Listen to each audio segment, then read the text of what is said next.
ሰላም ተኸታተልቲ ማኪ ሚድያ ንለማ ኣንቲ ሕፅር ዝበለትን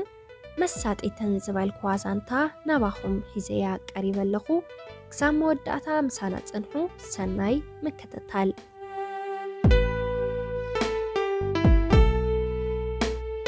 ሰብ ኩሉ ናይ ውልቁ ዝኾነ ኣመለኻኽታ ኣለዎ ኣነ እውን ከምኡ ናይ ባዕለይ ንዓይ ይጠቅም እዩ ዝብሎ ኣመለኻኽታን ኣነባብራን ኣለኒ ሄለን ይበሃል ሕዚ ጓል 27 ዓመት በዓልቲ ሓዳር እየ ኣብ ሓዳር ናብ ከባቢ 4 ዓመት ጸኒሐየ ኣብ ናይ ፍቕራዊ ርክብ ድማ 3 ዓመት ብጠቕላላ ምስ ሃይልሸይ ንኣስታት 7 ዓመት ጸኒሕና ኢና ሃይልሽ የዋህ ዕጉስ ድምፁ ዘይስማዕ መኽበራይ ሓዳሩን ሰቡን እዩ ምስ ሃይልሽ ቅድሚ 7 ዓመት ኮሌጅ ተምሃሪትን ከለኹ ንሱ ድማ ኣብ ናይ ወለዱ እንዳ ጽሕፈት መሳርሒ እናሰርሕን ከሎይና ተላሊና ሌላና ናብ ሓዳር ቁም ነገር ዝበጽሕ ኣይመስለንን ነይሩ ሰሓቒ ተጻዋቲ ስለ ዝኾነ ብደንቢ ክንተኣታቶ ክኢልና ኢና ርክብ ክንጅምር ክሳዕ 7 ወርሒ ወሲዱናዩ ንሱ ከምቲ ቅድም ኢለ ዝሓበርኩኹም ኩሉ ኣብ ውሽጡ እዩ ኣነ ግን ንቕድሚት እየ ብፍቕሩ ስለ ዝወደቕኩ ናብ ስራሕ ቦትኦም ብዝረብሕን ብዘይረብሕን ምኽንያታት ቀጻለ ክመላለስ ጀሚረ ንሱ እውን ከይተረድኦ ይተርፍን ንኽንራኸብ ዝሕግዙ ምኽንያታት ክፈጥር ጀሚሩ ብኸምዝታት መንገዲ ርክብና ጀሚርና ሃይልሽ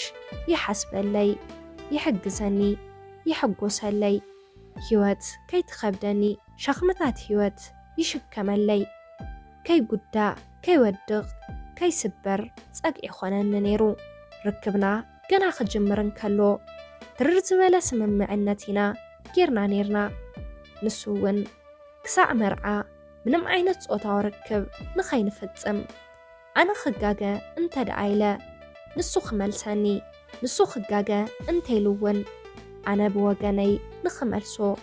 ዝብል ስምምዕነት ነይሩና ድሕሪ 3 ዓመት ትምህርቲ ወዲአ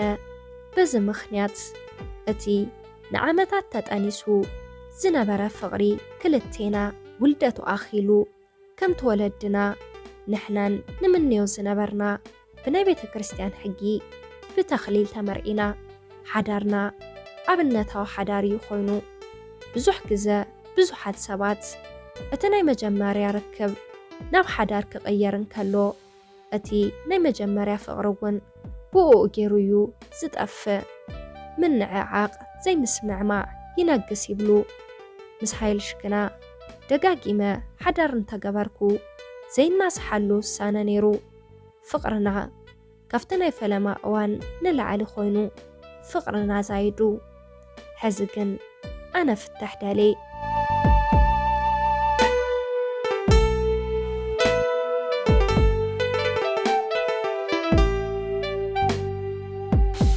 እቲ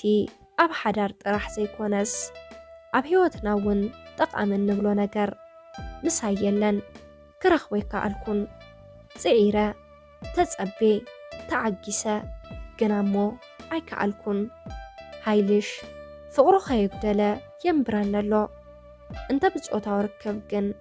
ኣነ ክዓግበ ይከኣልኩን ኣብ ውሽጢ ሓዳር ይኹን ኣብ ፍቕራዊ ርክብ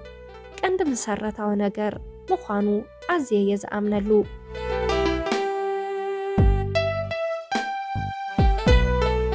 ብመሰረቱ እውን ነቲ ሓዳርን ፍቕርን ቀንዲ ኣንዲ ሕቋ ምዃኑ እየ ዝኣምነሉ ን3 ዓመት ዝኣክል ተዓጊሰ ጽባሕዶ ድሕሪ ጽባሕዶ ይሓይሽ ብምባል ሕዚ ግን ልዕልቲ ዝምግበኒ ፍቕሪ እቲ ጾታዊ ርክብ መሪፀ ከፋትሖኑ ዝኽእሉ መንገድታት ፈጢረ ሃይልሽ ግን ብሸለል እዩ ዝሓልፈኒ ኣብ ደገምሽ ኣቱ እንዳ ስድራ ቤተይ ከይደ ንሶምን ን10 መዓልቲ ቀን ይምለስ ሕዚ እውን ግን ሃይልሽ ኣይጉዳዩን ምንም ኣይመስሎን ንገዛና እውን ክፋታሕ ደሌለ ከየቕርበሎም ልዕልቲ ንዓይ ዝፈትሁኒ ንሃይልሽ እዮም ፍሉይ ቦታ ዝህብዎ ኣይኮነን ክፈትሖ ክብሎም እቲ ካብኡ ተፈልየ ናብ ገዛና ኸይደ ዘሕልፎ መዓልትታት ፈጺሙ ባህ ይብሎምን ይፈትዎ የፍቅሮ እየ ግና እቲ ስጋዊ ስምዒት ይስዕረኒ ድሓንስኪ ይብል እሞ መሊሰ ኸዓ ይሰዓር ንሓይልሽ ዘይብሎ ዘይዛረቦ ዘይጸርፎ ነገር የለን ንሱ ግን ትዕግስትን ስቕታን ይመርጽ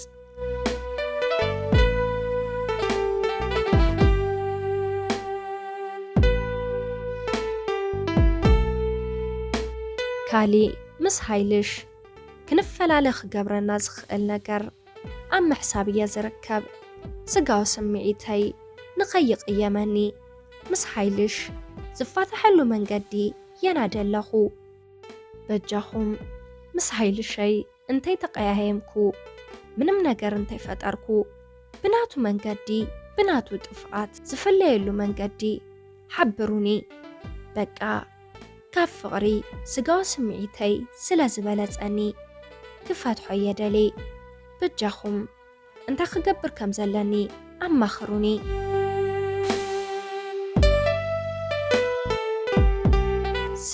ሰላም ተኸታተልቲ ማይኪ ሚድያ ንሎማዓንቲ ሒዝናልኩም ቀሪብና ዝነበርና ነዚ መስል ነይሩ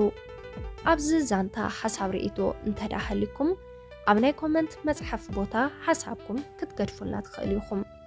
ነዚ ቻናል ሓደሽቲ እንድሕር ዳሃሊኩም ሳብስክራይብ ብምግባር ነታ ናይ ደወል ምልክት ብምንካእ ናይ ቻናልና ተኸታተልቲ ክትኾኑ ንላቦ ላይክ ሼር ከይትርስዕዎ የቐኒልና ብቐጻሊ ብኻሊእ ዛንታ ክሳብ ንራኸብ ሰሰናዩ ንኹላትና